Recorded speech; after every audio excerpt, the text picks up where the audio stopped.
Всем привет! Вы на канале Манго24, меня зовут Лилия, и мы с новыми силами врываемся в 2024 год. И сегодня я расскажу вам самые интересные новости мира манги в России за первую половину января. А рассказать как раз таки есть что. Но в этот раз наш новостной выпуск примет немного необычный вид, потому что большая часть издательств занималась не отправкой книг в печать, а анонсами новых лицензий. Что, конечно, не может не радовать, однако анонс новых лицензий — это дело такое, непостоянное. Из разряда «когда-нибудь это случится» и «как только, так сразу». И это «как только, так сразу» может случиться и через 3 года после объявления. Ну что ж, приступим к нашим анонсам.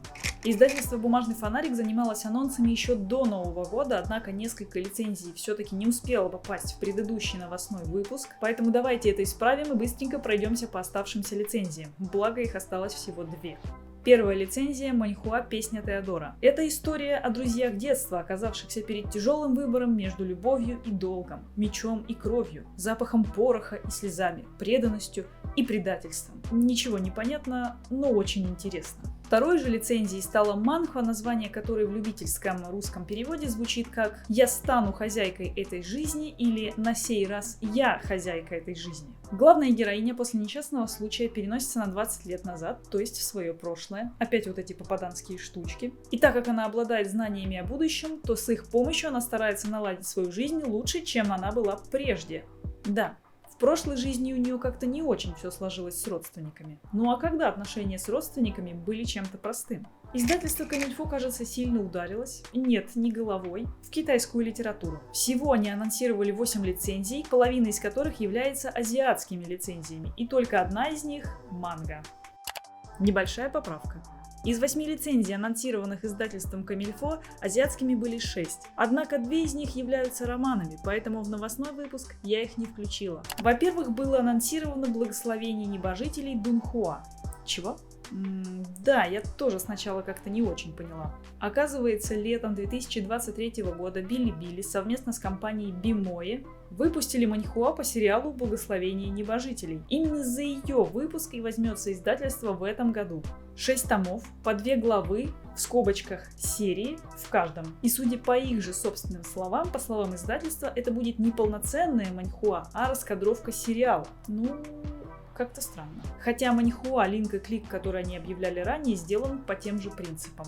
Следующим анонсом стала манга «5 невест», как вы уже поняли, единственная манга из всех анонсированных лицензий. Романтическая комедия, гаремник и вот это вот все. В Японии манга имеет 14 томов, у нас же она будет выпускаться с двойными томами и, как я поняла, в твердом переплете. Следующей лицензией, которую объявило издательство Комильфо, стал артбук «Мир Дунхуа. Благословение небожителей» по первому сезону сериала. Да, разнообразием так и веет.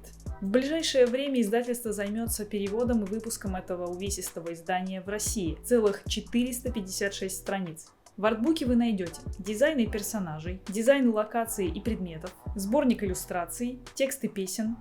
Неожиданно. На китайском, что ли? Интервью с командой, работающей над Дунхуа, раскадровку первого варианта опенинга, который ранее не публиковался. Артбук, кстати, планируется к изданию в 2 вариантах, со слипкейсом и без него.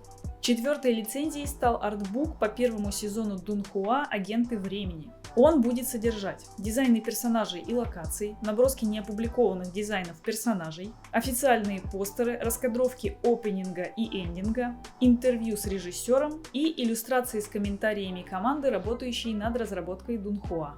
Те, кто купил оригинал артбука на китайском, говорят, что там офигеть какая красота. History Comics анонсировали, как они сами сказали, не крышесносные лицензии, однако вполне вероятно, что кто-нибудь увидит в них свои давние хотелки. Так что присаживайтесь поудобнее и погнали. Первое. Манга-адаптация свежей работы Макото Синкая «Судзумэ. Открывающая двери». Мне кажется, эта работа даже в представлении не нуждается. В оригинале у нее 3 тома, у нас она будет выпускаться в мягком переплете с супер обложкой. Вторая лицензия – манга «Конец Баллара». К сожалению, об этой истории известно совсем немного. На обложках этой манги изображается огонь, а описание выглядит следующим образом. Хару всегда мог видеть то, что не видели другие. И чем старше он становился, тем более ужасающими становились чудовища, нападающие на окружающих. Не зная о природе своего дара, Хару просто учился в колледже, стараясь избегать монстров вокруг. Огонь? Чудовище? Почему-то у меня сразу возникла ассоциация с пламенной бригадой пожарных. И, кстати, пока искала материалы по этой книге, наткнулась на фразу в первом томе: «Хару, ты волшебник!» Ну нет, что вы, я просто обычный мальчик, я просто Хару. Третье. История собраний Нагабе. Собрание историй Нагабе. В оригинале всего один том, там прям коротенькие истории и их немного. Но это компенсируется тем, что они супер необычные. И да, это, конечно же, история о любви. Стиль рисунка очень хороший, выразительный, хоть и не похожий на мангу, но там и сами истории не похожи на то, что обычно происходит в манге. В общем, хороший вариант для тех, кому хочется чего-то нестандартного. Что пришло? Четвертое. Манга «Моя реинкарнация в Отомой игре» в качестве главной злодейки. Надеюсь, я ничего не забыла. Ух уж эти длинные названия. 9 томов, и манга до сих пор находится в ангоинге. Девушка погибает и перерождается в игре, и собирается хотя бы здесь жить долго и счастливо. Проблема в том, что перерождается она в злодейку, а у этого персонажа по всем сюжетным линиям нет такого понятия, как долго и счастливо. Манга нарисована в классическом стиле, в ней много текста и рассуждений, и легкое шутейное повествование. Пятое. Манга «Однажды, когда я усну». В истории 2 тома погибшая девушка, опять погибшая девушка, должна решить 3 своих сожаления, чтобы обрести покой. Одним из таких сожалений является неосуществленное признание в любви. Ну, конечно же, куда без него. А обо всех остальных сожалениях придется узнавать из манги. Заинтриговала? Шестое. Манга «Любовь с кончиков пальцев». 10 томов, и история до сих пор продолжает издаваться. Очень трогательная история о глухонемой девушке, влюбившейся в юношу, который любит путешествовать и знает несколько языков. Манга из сёдзю категории уже успела растопить сердца многих читателей. И, кстати, в январе 2024 начала выходить аниме-адаптация этой манги. Планируется 12 серий, 2 из которых уже можно посмотреть. Но есть одно издательство, которое не присоединилось ко всеобщему анонсному сумасшествию и продолжило работать буднично и упорно. Конечно же, это издательство Азбука. После окончания каникул у них успело выйти из печати целых 3 книги. «Госпожа Кагуя в любви как на войне» книга 12, «Медалистка» книга 3 и «Страна самоцветов» тоже книга 3. Стабильность. А 16 января в печать отправилась последняя 7-я книга Ранобэ «Пустая шкатулка» и «Нулевая Мария». Первая и единственная серия Ранобэ у Азбуки наконец-то завершена. И как вы, наверное, все уже знаете, в этом году Азбука оставила нас без новогоднего анонса, объявив, что о будущих планах она будет сообщать по факту их готовности. И сказать, что эта новость нас расстроила, это, конечно, ничего не сказать.